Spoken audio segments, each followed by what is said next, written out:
విన్నారో లేదో తెలియదు, తిన్నారో లేదో తెలియదు, చూసారో లేదో తెలియదు, చేశారో లేదో తెలియదు. కానీ ఈరోజు నేను చేసేది చూస్తే మాత్రం టకటకా చేసేసి చకచకా తినేయాలనిపిస్తుంది. అలాంటి ఒక రెసిపీను ఈరోజు నేను చేసేది chilli idli. Hi guys, welcome to our channel veggie వంటలు. ముందుగా ఒక బౌల్లోకి 4 కప్పుల బియ్యం, 1 కప్పు మినప్పప్పు, ప్రీవియస్ వీడియోలో చెప్పినట్లుగా ఇడ్లీ మెత్తగా రావాలంటే కొద్దిగా సగ్గుబియ్యం కూడా వేసుకొని బాగా కలిపి కడిగి 5 గంటలు నానబెట్టి గ్రైండ్ చేసి మరొక 5 గంటలు నానబెట్టాలండి. అప్పుడే ఇడ్లీ అనేది మెత్తగా వస్తుంది. చూడండి, ఇలా రావాలన్నమాట.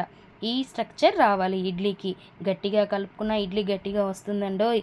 అందుకని ఈ స్ట్రక్చర్ వచ్చేలాగా కలుపుకొని ఇడ్లీ ప్లేట్స్ తీసుకొని ఆయిల్ రాసి సగం గరిట ఇడ్లీ పిండి మాత్రమే వేసుకోవాలి. ఎందుకంటే మనం సోడా పిండి అవి వేసుకుంటాం కదా, ఇడ్లీలు చాలా ఉబ్బి వస్తాయి అన్నమాట. అలాగా ఇప్పుడు ఇలా పాత్రలో పెట్టుకొని మూత వేసుకొని ఎగ్జాక్ట్గా 10 మినిట్స్ ఉడకనివ్వాలి. ఈలోగా మనకు ఏమేమి అవసరమో అవన్నీ తరిగి పెట్టుకుందాం. 2 పండుబడినటువంటి టమాటాలు, ఒక 4-5 పచ్చిమిర్చి, ఒక ఆనియన్. టమాటా సాస్ కూడా తెచ్చిపెట్టుకోండి రెడీగా ముందే. ఇప్పుడు స్టవ్ ఆన్ చేసి ప్యాన్ పెట్టుకొని కొద్దిగా ఆయిల్ వేసి అది కాస్త వేడెక్కాక కొద్దిగా మినప్పప్పు, కొద్దిగా శనగపప్పు, కొద్దిగా ఆవాలు, కొంచెం జీలకర్ర, కొద్దిగా పసుపు, ఒక ఎండుమిర్చి కూడా తుంపి అందులో వేసుకొని ఒకసారి బాగా కలపాలండి. శనగపప్పు, మినప్పప్పు బాగా వేగనివ్వండి. అప్పుడే ఇడ్లీ టేస్ట్ బాగుంటుంది. ఇలా ఒకసారి కలుపుకున్న తర్వాత ముందుగా తరిగి పెట్టుకున్నటువంటి పచ్చిమిర్చి కూడా వేసి పచ్చిమిర్చి ఇలా చిటపటలాడాలి. అప్పుడే కారం కూడా బాగుంటుంది. ఆనియన్ కూడా వేసుకునేసి ఒకసారి బాగా కలుపుకోవాలండి. ఆనియన్స్ కొంచెం బ్రౌన్ కలర్లో వచ్చేంత వరకు వేపుకోవాలి. ఈలోగా మీరు మన వీడియోస్ అన్ని ఓపెన్ చేసేసి ఒక లైక్ వేసుకోండి. ఆనియన్స్ బాగా మగ్గాక ముందుగా తరిగి పెట్టుకున్నటువంటి టమాటోస్ కూడా వేసుకొని ఒకసారి బాగా కలుపుకోవాలి. ఇప్పుడు రుచికి సరిపడా ఉప్పు, కొద్దిగా కారం వేసుకోవాలి. కారం అనేది కొంచెం తక్కువ వేసుకోండి, ఎందుకంటే ఎండుమిర్చి, పచ్చిమిర్చి కూడా వేసాం కదా.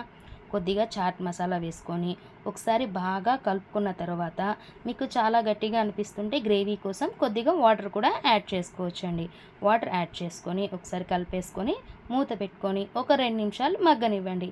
ఈలోగా ఇడ్లీ తీసి చల్లారినాక చూడండి, ఇలాగా ఒక్కొక్క ఇడ్లీలో 6 పీస్ వచ్చేలాగా కట్ చేసుకోవాలి. ఇప్పుడు ఒకసారి చూడండి, ఇది బాగా మగ్గిపోయింది. ఈలోగా ఇప్పుడు మన star item tomato sauce. Chilli ఇడ్లీకి టమాటో సాసే మెయిన్ అండి. టేస్ట్ చాలా చాలా బాగుంటుంది. టమాటో సాస్ ఇష్టం లేని వాళ్ళు స్కిప్ చేస్తారేమో, వద్దండి, ఒకసారి ట్రై చేయండి. బాగా కలుపుకున్న తర్వాత మనం ముందుగా కట్ చేసి పెట్టుకున్నటువంటి ఇడ్లీస్ కూడా వేసి బాగా గట్టిగా కలపండి.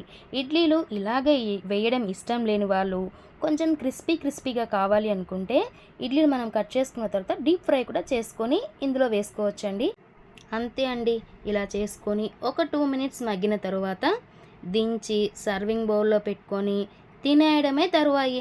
మీకు వీడియో నచ్చినట్లయితే లైక్ చేసి, షేర్ చేసి, సబ్స్క్రైబ్ చేసుకోండి.